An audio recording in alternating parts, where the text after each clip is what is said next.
আপনারা জুলাই আগস্টকে এমন ভাবে ইস্টাবলিশ করতে চান মনে হয় 1971 সালে দেশে মুক্তিযুদ্ধই হয়নি। শোনেন বিরোধী বন্ধুরা, মহামান্য রাষ্ট্রপতিকে নির্বাচিত করেছে আওয়ামী লীগ। শোনেন বিরোধী বন্ধুরা, মাননীয় স্পিকার, এই মহামান্য রাষ্ট্রপতির মুখ দিয়ে, এই রাষ্ট্রপতির বক্তব্যের মধ্য দিয়ে এই সংসদে আমরা বলেছি মহান স্বাধীনতার ঘোষক শহীদ রাষ্ট্রপতি জিয়াউর রহমান। এই রাষ্ট্রপতির ভাষণের মাধ্যমে আমরা বলেছি গণতন্ত্রের মা দেশনেত্রী বেগম খালেদা জিয়া। এই মহামান্য রাষ্ট্রপতি আওয়ামী লীগের দ্বারা নির্বাচিত, উনি বক্তব্য বলেছেন আওয়ামী লীগ ফ্যাসিস্ট, আওয়ামী লীগ স্বৈরাচার, আওয়ামী লীগ ভোটচোর। এই কথাগুলি মহামান্য রাষ্ট্রপতি এই সংসদে যখন বলেছে, এই কৃতিত্ব বিএনপির এবং সংসদ নেতা জনাব তারেক রহমানের। মাননীয় স্পিকার, মহামান্য রাষ্ট্রপতি এই সংসদে দাঁড়িয়ে বিএনপির গৃহীত যে সমস্ত কর্মসূচি উপস্থাপন করেছে, যেমন ফ্যামিলি কার্ড, ইতিমধ্যেই এই ফ্যামিলি কার্ড মাননীয় প্রধানমন্ত্রী উদ্বোধন করে সারা বাংলাদেশের গৃহকর্ত্রী এবং নারীদের মধ্যে আলোচনায় চলে এসছে। মাননীয় মহামান্য রাষ্ট্রপতি এই সংসদে দাঁড়িয়ে কৃষক কার্ডের ব্যাপারে উপস্থাপন করেছে এবং এই কৃষক কার্ড ইতিমধ্যেই সারা বাংলাদেশে কৃষকদের মধ্যে আলোড়ন সৃষ্টি করেছে মাননীয় স্পিকার। এবং এই কৃষক কার্ড মাননীয় প্রধানমন্ত্রী আগামী 14 তারিখ পয়লা বৈশাখ টাঙ্গাইল সদর থেকে আনুষ্ঠানিকভাবে কৃষকের হাতে তুলে দিয়ে উদ্বোধন করবেন মাননীয় স্পিকার। মহামান্য রাষ্ট্রপতি ইমাম মসজিদ খতিবদের এবং মন্দিরের যারা সেবায়েত তাদের ব্যাপারেও বক্তৃতায় বলেছেন। ইতিমধ্যেই মাননীয় প্রধানমন্ত্রী সেটিও আনুষ্ঠানিকভাবে উদ্বোধন করেছেন। মহামান্য রাষ্ট্রপতি এখানে দাঁড়িয়ে খেলাধুলার ব্যাপারে বলেছেন এবং খেলোয়াড়দেরকে রাষ্ট্রীয় স্বীকৃতি এবং তাদেরকে বেতনের আওতায় আনার ব্যাপারে যে সিদ্ধান্ত ঘোষণা দিয়েছিলেন ইতিমধ্যেই সেটি বাস্তবায়ন হয়েছে। মাননীয় স্পিকার, এরপরে প্রথম ক্যাবিনেটের মিটিংয়ে মন্ত্রিপরিষদ সভায় ঐতিহাসিকভাবে মাননীয় প্রধানমন্ত্রী নির্বাচনী প্রচারণায় যে ঘোষণা দিয়েছিলেন যে বিএনপি রাষ্ট্রীয় ক্ষমতায় গেলে কৃষকদের 10,000 টাকা কৃষি ঋণ সুদ সহ মৌকুব করা হবে এবং প্রথম মন্ত্রী পরিষদের মিটিংয়ে এই ঐতিহাসিক একটি সিদ্ধান্ত নিয়ে কৃষকদের মধ্যে প্রাণচাঞ্চল্য সৃষ্টি করেছে আমাদের মাননীয় প্রধানমন্ত্রী এবং মন্ত্রী পরিষদ। মাননীয় স্পিকার, আজকে মহামান্য রাষ্ট্রপতি তার বক্তব্যের বিএনপির আরও কর্মসূচির মধ্যে উনি বৃক্ষরোপণের কথা বলেছেন। বিএনপি আগামী 5 বছরে 25 কোটি বৃক্ষরোপণ করবে এবং এই বছরই 5,000 বৃক্ষরোপণের প্রস্তুতি, দুঃখিত 5 কোটি 1,25,00,000 বৃক্ষরোপণের প্রস্তুতি ইতিমধ্যেই গ্রহণ করেছে। মহামান্য রাষ্ট্রপতি তার বক্তব্যে বিএনপির কর্মসূচি খাল খননের কথা উপস্থাপন করেছে। বিএনপি ইতিমধ্যেই খাল খনন উদ্বোধন করেছেন। মাননীয় প্রধানমন্ত্রী নিজেই দিনাজপুরে উপস্থিত থেকে খাল খনন কর্মসূচি উদ্বোধন করেছেন।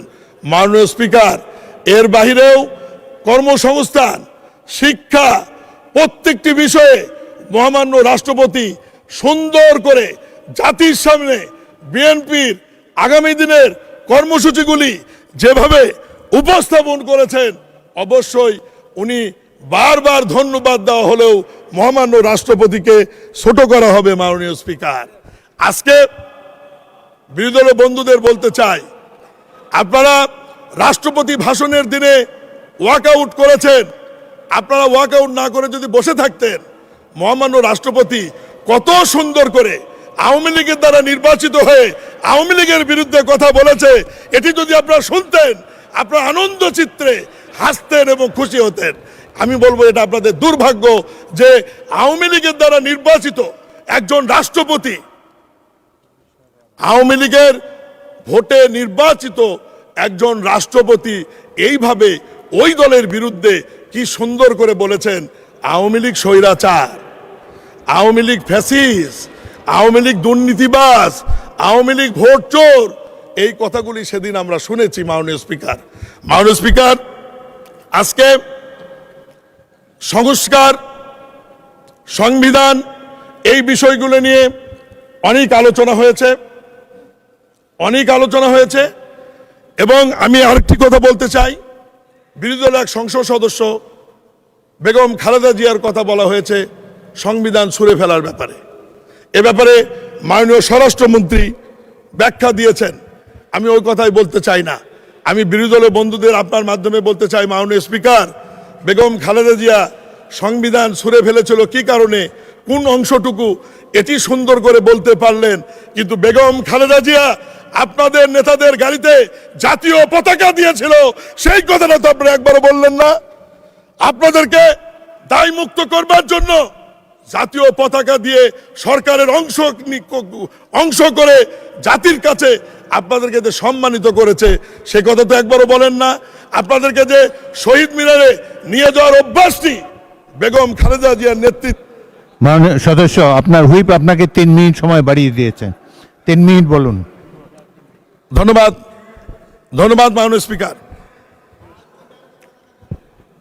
মাননীয় স্পিকার, আপনার মাধ্যমে বিরোধী দলের বন্ধুদের বলতে চাই, বহু আকাঙ্ক্ষিত এই জাতীয় সংসদ সবার আন্দোলনের ফসল।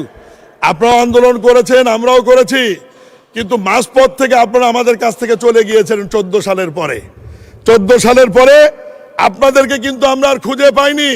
দীর্ঘদিন যাবৎ আমরা 4 দলীয় জোট, 20 দলীয় জোট, আমরা কিন্তু একসঙ্গেই ছিলাম। আমরা একে অপরকে কিন্তু বহুভাবে চিনি। একই মিটিংয়ে বসে আন্দোলন করেছি, লড়াই করেছি, মিটিং করেছি, সমাবেশ করেছি। আজকে কোনো এক অজানা কারণে আপনারা গুপ্ত হয়ে পরে জুলাই আগস্টের পরে প্রকাশ্যে এসে জাতির সামনে জুলাই আগস্টকে বারবার ধারণ করার চেষ্টা করে জাতিকে ভুল বুঝিয়ে আপনারা জুলাই আগস্টকে এমনভাবে ইস্টাবলিশ করতে চান, মনে হয় 1971 সালে দেশে মুক্তিযুদ্ধই হয়নি, 90-এ স্বৈরাচার বিরোধী আন্দোলনই হয়নি।